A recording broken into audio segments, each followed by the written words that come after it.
Hey everyone, welcome back to the sunny side. I'm Sunny. Whoop. Hope everyone is having a super amazing day. Oh, it's been stressful, guys. I gotta tell you. Today I wasn't even gonna make a video. Anyways, whatever. Here we go. Today's question, and the answer to this question is something that you want to know. So chill out to the end. It's something you just okay. So here we go. Today's question: what do you do when your toxic person, whether they're a toxic empath, oh, I want to hug you, or whether they're a toxic narcissist, or maybe they're toxic in other ways. Maybe they don't bathe. I don't know. What are you going to do when, let's just go with the narcissist. When your toxic narcissist pushes you too far, right? When your boundaries have been crossed. And the joke here is you don't have any boundaries, or we wouldn't be in this situation in the first place. But what do you do? All right, so I wrote it down. I'm going to read it. What do you do when the narcissist pushes you too far and you're about to hit the freak? Okay, this is a good one. So you guys right now, take a moment, write it in the comments section. What do you do in the comments when your buttons have been pushed, when they've pushed you too far, when they've crossed your boundaries in ways that affects you, spurs you into action? Write it down. Write it down in the comment section. Let's hear what you did. Everyone has different reactionary habits. And the answer to this video is going to surprise you, but you all want to hear it. So here we go. All right. 2 minutes of blah, blah. Sunny. Watch video and fast forward. Okay, so what do you do when they've pushed you too far? And you hold on, because I'm going to tell you what we do here on the sunny side, and it's very, very different. So sometimes you guys yell and scream. That's common. Common yelling and screaming when reactionary abuse or whatever you call it, how you react to all this stuff. Yell and scream. Some of you guys walk away. Hey, that's a good one. Strong boundaries, right? Walk away. Yeah. Yell and scream, walk away. Some of you idiots get violent. That's not cool, man. If you're that kind of person, maybe you should do something else. You got to control yourself.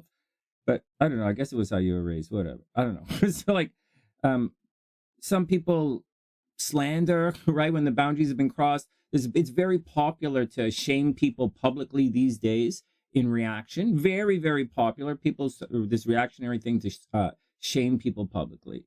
So like Twitter posts, exposing secrets, blah, blah, parents, blah, blah, blah, blah, blah, blah. Again, leave them in the comments section. Let me hear all of the stuff that you guys have done. It's going to be hilarious. Or you can make a video and tag me in it. That would be cool too. That'd be really cool.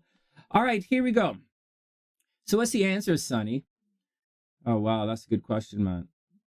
We're all triggered. So first off, cut yourself some slack. And like I said in one of the other videos, from my time as a hypnotherapist, I used to tell people, like, there are things that haven't even been invented or conceived yet that will trigger you. Oh, this button is triggering me. Hold on. So that's not the problem. Everybody be cool. So there's stuff that hasn't even been invented yet that's going to, even thought of, that's going to trigger you for good or bad, right? Good or bad, good or bad. And that's the secret right there from the sunny side. Do you have good reactionary habits? When you're driving in the street and someone cuts you off, what is your first inclination?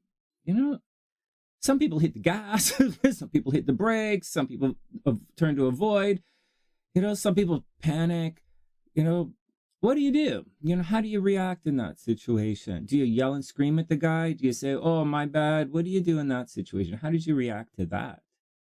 Leave it in the comment section. We have an answer. There is a way.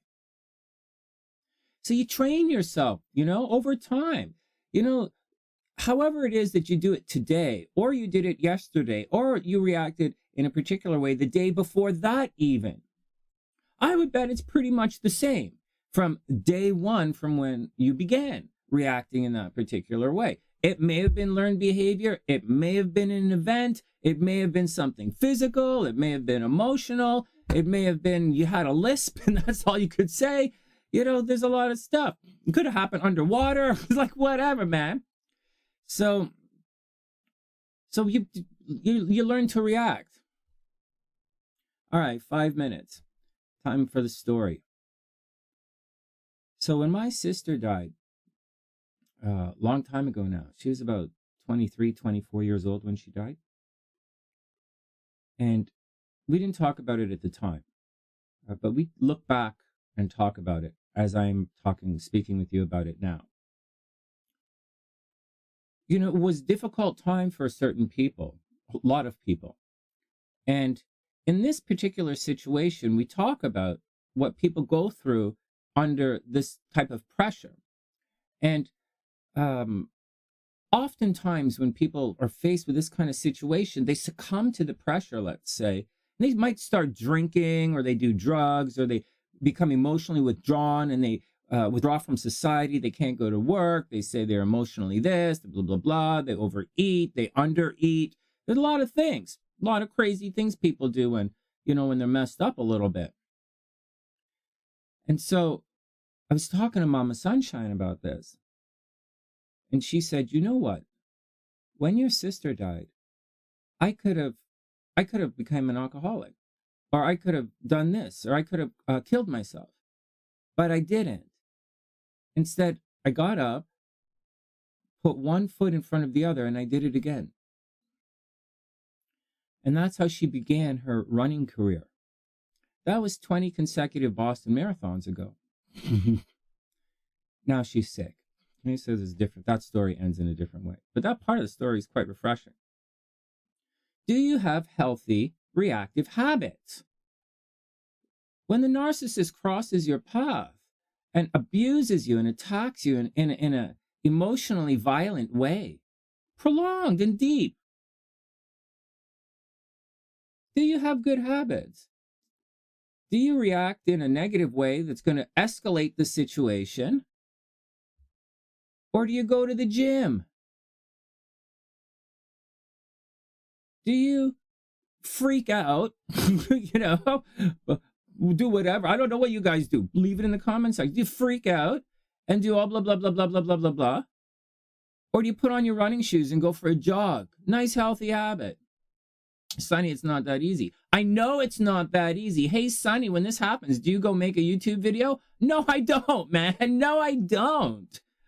Oh, Sonny, when this happens, are you cool to write a hypnosis video for everybody? Obviously not. Hey, Sonny, when this happens, are you going to like XYZ? Man, I couldn't XYZ at the best of times. How am I going to do it at the worst of my times? What are your reactionary habits? Because whatever they are, they're making the situation worse. You fell for the trap. You're playing their games. What is the deal here? There is another way.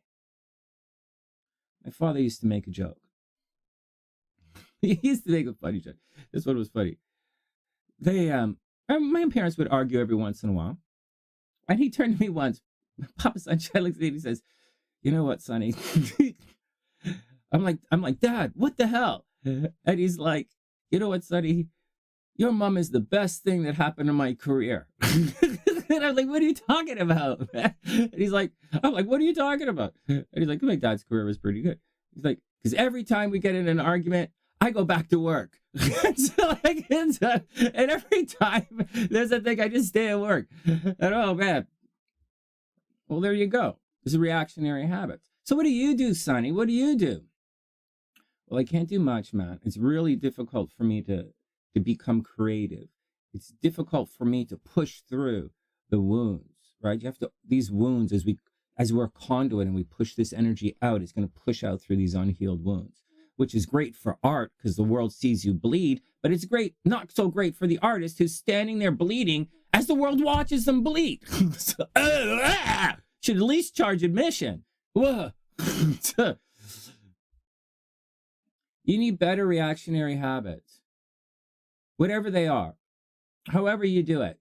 Do you need to go? I used to make jokes. I would make jokes about doing other things. I would say, instead of good habits, I would make jokes and say, okay, I recommend tequila therapy. Next time they do that, you go to the bar and drink lots of tequila. That was a joke. Whatever. Yeah, when I used to be a hypnotherapist. I used to be. Oh, man. No, that's the scene. You need better reactionary habits. When someone stresses you to the point of breaking, you should go for a walk to clear your mind. That's what Sonny does. I go for a walk to clear my mind because I have a different belief. I believe you walk until you can run. I believe when the world knocks you down so far, you have to crawl. And then if you crawl enough, you can walk. You walk enough, you can run. You run enough, you can fly. And if you fly enough, you can, all it takes is, one spark. All it takes is one heartbeat to save the world. There you go. So there you go. Go get your abused ass out in the world and find that heartbeat. You need better reactionary habits. Go find them, write them down, leave them in the comments section. From thesunnyside.net, I'm Sunny, wishing everyone the best of a super beautiful day, and I'll see you guys soon.